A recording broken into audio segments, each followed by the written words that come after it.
Another big news day. TCU lands offensive lineman Samir Camacho from Cy Falls High School. New defense coordinator Andy Avalos is on the recruiting trail. And Emani Bailey declaring for the NFL draft. Congratulations to him. What does that mean for the running back room moving forward? We'll talk all about that and more next here on Locked On Horned Frogs, your team every day. You are Locked On Horned Frogs, your daily podcast on the TCU Horned Frogs, part of the Locked On Podcast Network, your team every day.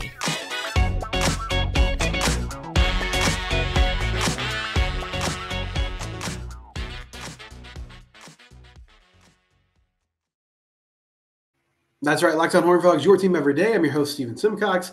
Subscribe to the YouTube channel. You can also subscribe wherever it is you get your podcast in audio form. Another big day on the recruiting trail late on Monday night. TCU landed their fourth commitment of the day. So if you missed yesterday's episode, I'd encourage you to go back and look at that. But huge day for recruiting for TCU. Caden McFadden, a safety from Texarkana Pleasant Grove, who was originally committed to Duke, decommitted. He flips to the Frogs. He decommitted after Mike Elko left Duke and went to Texas A&M. Also landed a couple guys on the transfer portal. Cade Bennett, San Diego State offensive lineman. He joins Carson Bruno, the Louisiana Tech offensive lineman, who was already on board. And then you also have Braylon James, Notre Dame wide receiver. He's coming in TCU. And he joins Nana Ofasa-Mensah, defensive lineman, also from Notre Dame, who came over to the Frogs. But 3 commits yesterday, 2 in the transfer portal, and then 1 in the high school ranks. And then I guess I should say 4 because Samir did make this announcement publicly late last night. So 2 high school players, 2 transfer commits. But a player that I didn't mention in yesterday's show is Samir Camacho, Cy Falls offensive lineman, originally was committed to Maryland, decommitted back in November, and left the Terps class and is now committed to TCU after making an official visit over the weekend. So a really successful weekend as far as getting guys on campus, showing them what the school had to offer and then getting them to commit. Cade Bennett, the San Diego State offensive lineman, the transfer, he mentioned that NIL had something to do with it. He also just really loved the campus, thought he would fit in well with the scheme that TCU is running with his athleticism, his ability to get up to the second level. And Camacho, he's a 3-star player according to 247 Sports. He stands at 6'4", 281 pounds. So good size, good frame. I watched some of his highlights before I started recording this. And you see the athleticism. I mean, we use him a lot as a pulling tackle, getting around the edge, getting to the second level, did that well. In pass protection, looked good. Kind of sat up pretty tall. So, I assume they'll work on some technique, getting lower, trying to keep that leverage. Also just footwork, keeping those feet moving. But he had a tendency to bury people early in pass sets. And what I mean by that is, defensive linemen would get into his body, get into his space. And he was really good about getting his hands on him, taking him to the ground. He wasn't somebody that was kind of patty caking. Like, it was quick, violent, and kind of moving on to the next thing, looking for work. So he did a nice job in those pass sets. You saw the athleticism when he was asked to pull around or get to the second level. Seemed to have good technique when he was doing combo blocks where he would chip a defensive lineman and then get up to the linebacker and try to make something happen, get a hat on a hat. So another good pickup. And we continue to see a real emphasis both in the high school ranks and in the portal for O-line play just in general. In 2023, they landed 6 O-linemen as part of that class, or 5 offensive linemen as part of the 2023 class. And now in 2024, Samir joins Ryan Hughes, Carice Brister, Tobias Steps, Wesley Harvey, and Mitch Hodnett as offensive linemen. So 5 in 2023. We now have 6 in 2024 and a couple in the portal as well. And they filled in some gaps in the portal this past year. You still have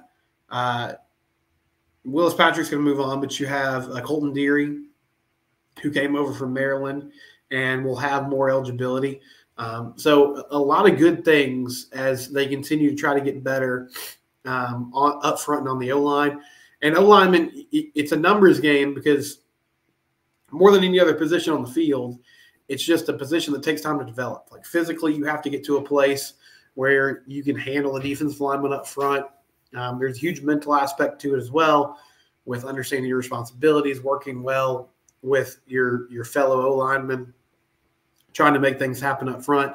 And so I feel like the idea of let's take on a lot of guys and young, talented players, and let's just see what happens, right? Like, let's see how they do and see who kind of comes out as the leader when it all gets said and done. I like the idea of that, and it seems like TCU is trying to move forward with that as they try to, get it done and make it. So Samir Camacho will be committing to the Frogs, or has committed to the Frogs, and should be signing here in about a week, which is super exciting as they continue to try to rebuild this O-line. Another thing about this class, they are slowly but surely getting to a place where they're pretty highly rated. I mean, it's 29th according to 247 right now, and in 2023 they finished 26th. So maybe not quite the top 15 national championship bump that we thought could happen when things were really at their highest level a year ago. But the staff has done a nice job evaluating players. I mean, a lot of these guys, they were kind of in on early,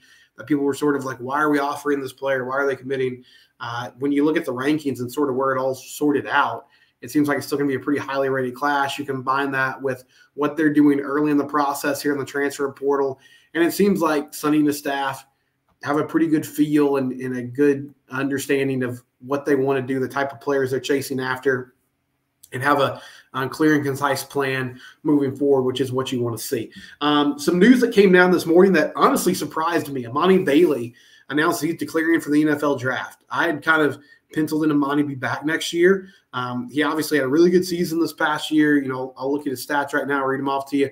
1,209 yards and 223 carries, 8 touchdowns, about 5.5 yards per carry. And that was behind an offensive line that struggled to get push up front in blocking the run game. He had a really fast start to the season.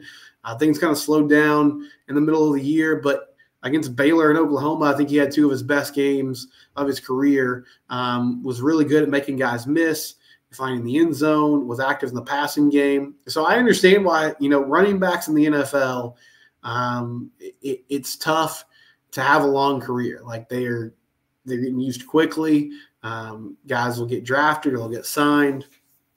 They'll get a lot of carries in a few seasons, and then they'll, move on to the next player. We've seen, especially in the last few seasons, it's tougher and tougher for running backs to get long-term deals. The shelf life at that position is not super long. And Emani probably got some good feedback and decided, I'm going to make a go at this. He's got good burst, good speed, nice elusiveness. I think his vision is lacking a little bit at times. But I think one thing he showed me this year, a couple things he showed me this year that I wouldn't have said before the season. One is he's pretty tough to get to the ground. I mean, it's not just the ability to get to the second level and have an explosive run. It's getting those gritty yards, right? Like 3 yards on first down when there's not much there. Finding a way to pick through the offense and find a little crease and get 5 or 6 yards that don't look possible. That's in a lot of ways what separates running backs and makes them either good or great. And Emani's shown that.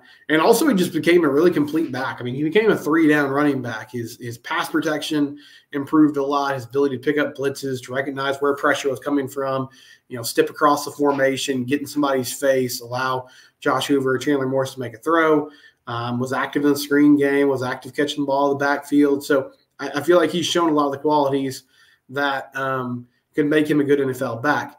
He just felt, in my mind, like somebody who could come back next year, and if he had a big season, could really up his stock. But again, it's tough at that position specifically to pop and just blow people away. And so maybe he thought he had done all he could, and he had a really great year. I mean, he had over 1,000 yards. He had 1,200 yards rushing, was active in the receiving game as well, and showed a lot of the qualities that you want in an NFL running back.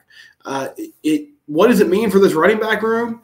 Well, it'll be intriguing to see kind of what TCU does now. Cam Cook is a young guy that I really like, but he didn't have a lot of carries last year. Trey Sanders, I feel like, is a good short yardage back, a good situational running back. I don't think he's going to be somebody that gets 15 to 20 carries a game. Maybe he'll continue to get healthier over the offseason. I don't know. I'm not going to put it past him. He's made an incredible recovery so far. He just wasn't as involved in the running game as I expected him to be this past season. Now, I do think especially short yardage, red zone situations, he could help this team out. And I feel like they underutilized him in those scenarios this past year. And then behind him, I mean, you have Corey Wren and Trent Battle. I really like Trent Battle, but it feels like he's just kind of a third down back, somebody they like to put in the slot sometimes, catch the ball in the backfield. And Corey Wren, similar type of player.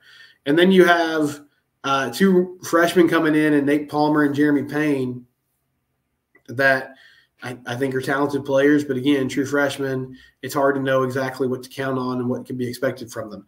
I feel like we'll see how much this coaching staff trusts Cam Cook and just what they think about him over the next few weeks, depending on what they do in the portal. Because I feel like it would be smart to go get a vet running back. Now, a veteran running back doesn't have to be your starter necessarily, but just somebody who can either be a change of pace back, somebody who's good in the locker room, will be good in that running back room, just add, a veteran presence. I really like Cam Cook. I think he's talented. Just haven't seen a bunch of it, or haven't seen a lot of him on the field yet.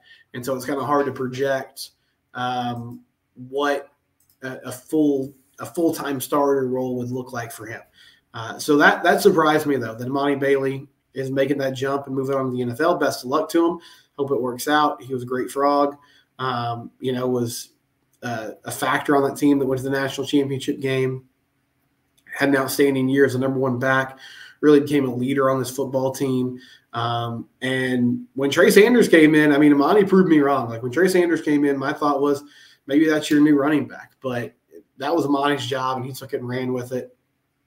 He did a fantastic job all season long. So best of luck to him as he enters the professional football world. And, I just think these next few weeks will tell a lot about what the staff kind of believes in and thinks about Cam Cook, depending on who they bring in and what type of player they're trying to grab in the portal, if they make a move there at all at that running back position. When we come back, Andy Avalos is on the recruiting trail. He's already active, and so what type of players is he going to be targeting over the next few weeks and in the coming months? And how does the current personnel set up in his defense? We'll talk about that all and more here on Locked On Horned Frogs, your team every day.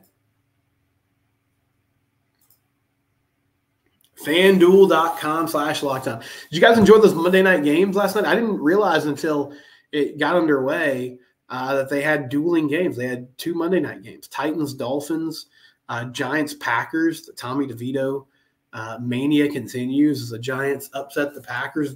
Titans getting upset of the Dolphins. Crazy week in the NFL. I'm in a pick and pool. I went like 5-8 on my picks. There were so many upsets. Vikings and Raiders had that crazy 3-0 game. You can get in on the action at FanDuel.com/lockedon. You put down a $5 money line bet, and if you hit on it, you'll get $150, up to $150 in bonus bets. They also have an app that is safe, secure, and easy to use. You can bet on money lines, props, any option that you want at FanDuel.com/lockedon or on the FanDuel app. FanDuel, they've had this deal going on all NFL season long. Make sure you get in there and make it happen. FanDuel, official betting partner of the NFL and proud sponsor of the Locked On Network. So I saw a picture on Twitter yesterday, and Jeremy Clark from 247 Sports noted this as well. In-home visits are going on right now. And at this point in the process, yes, you're still entertaining new players, right? Like Samir Camacho, TCU got a commitment from him, Caden McFadden. They got a commitment from the safety from Pleasant Grove yesterday. And so you're having official visits. You're still going after new players, but you're also trying to make sure you lock down your current players.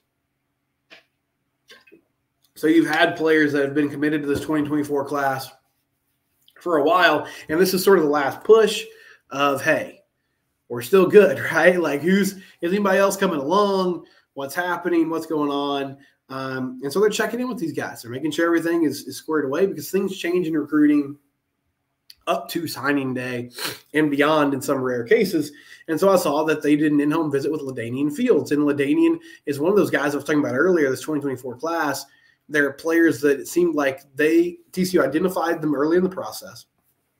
There wasn't a lot of hype around them at the time, but as the process has gone on, their evaluation of them has looked better and better. And so Fields is a super athletic kid from Oklahoma City, 6'1", 175, a corner. He's a 3-star player now, according to 247 Sports.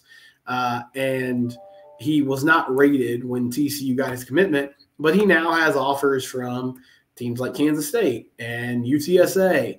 And I noticed yesterday, suddenly Oklahoma State comes calling, right? Like one of the in-home state schools is all of a sudden like, hey, we like your evaluation of this guy. TCU will also throw an offer in there. And so they're doing their due diligence, right? And TCU hopefully is working that relationship well and continuing to stay in contact with Fields and his family.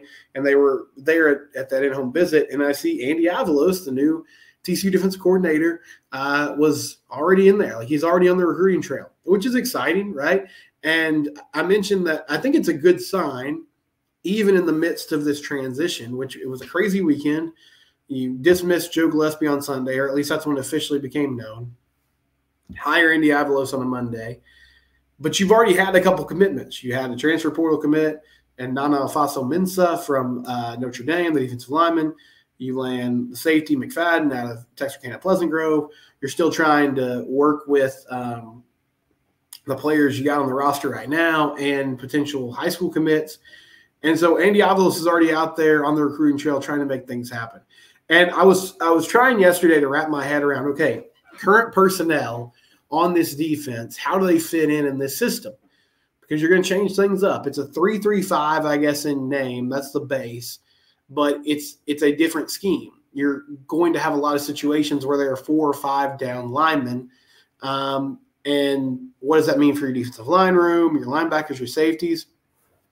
One thing that has become pretty clear to me in studying Avalos and his defense, plays a lot of cover one, and oftentimes is asking his corners to play man coverage and playing on island, which is a tough assignment. So guys like Avery Helm, I think he'll be ready for that, but that's going to be an adjustment, right? Channing Canada, the JUCO transfer. Does Vernon Glover emerge as somebody who could, be a player, young corner that hasn't really played a lot to this point, but is there on the roster? Is Ronald Lewis somebody who can step up and be there in the depth chart? But I think I was talking earlier about how in the transfer portal, suddenly running back might be a priority position. You could probably go add a corner or two. You might need to add some safeties. These safeties are asked to do a lot of things. They're asked to cover in space, which has not been a strength of this current TCU team in the past few seasons. They're also asked to come up and make plays in run support.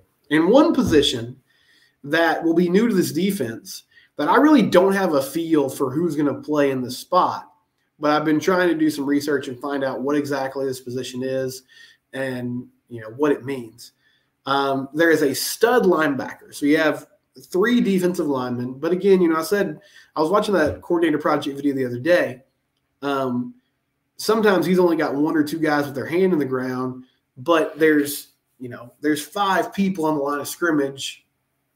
Maybe they're not traditional defensive linemen, but they're in a pass rush set. They're in a stand-up pass rush set. And this stud defensive line position, it's like an outside linebacker spot, but it's really defined as an edge rusher.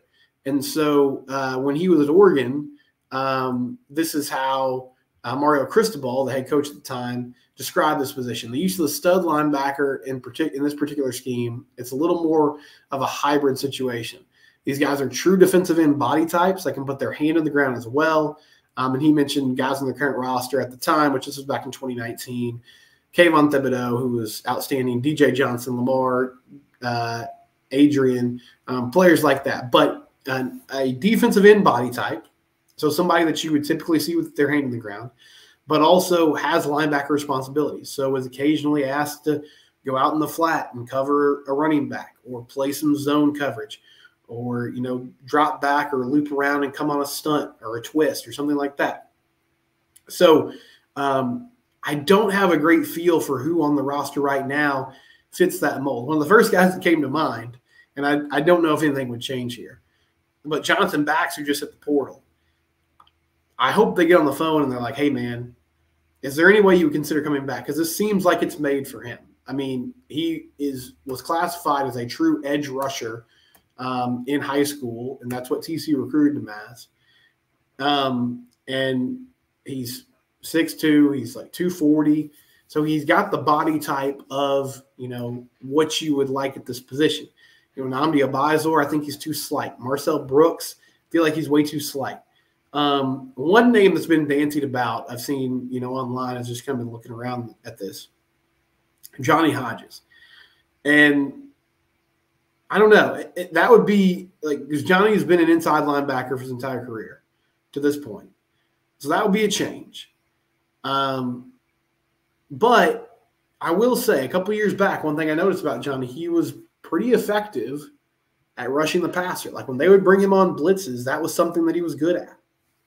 Now, blitzing as a linebacker and being an edge rusher are two very different things. Right? As a linebacker, you're coming from a certain angle. You're coming downhill quickly. You're trying to catch an offensive lineman or a running back kind of flat-footed. You're hoping maybe you don't even get touched on your way through the line. There's a technique and an ability in a one-on-one pass rush situation that you're not really expecting your inside linebackers to perform, right?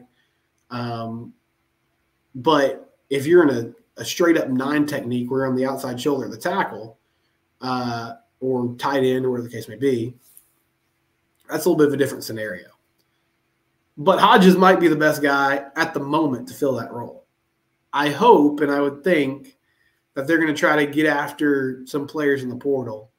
But this is a true stand-up outside linebacker position, and I'm not sure how many guys on the roster currently really fit that mold. We'll have to see as they kind of develop and grow. But I'm super excited to see what type of players Andy Avalos starts offering, because that's going to give us a great idea of, okay, does he want long, rangy corners like Joe Gillespie has?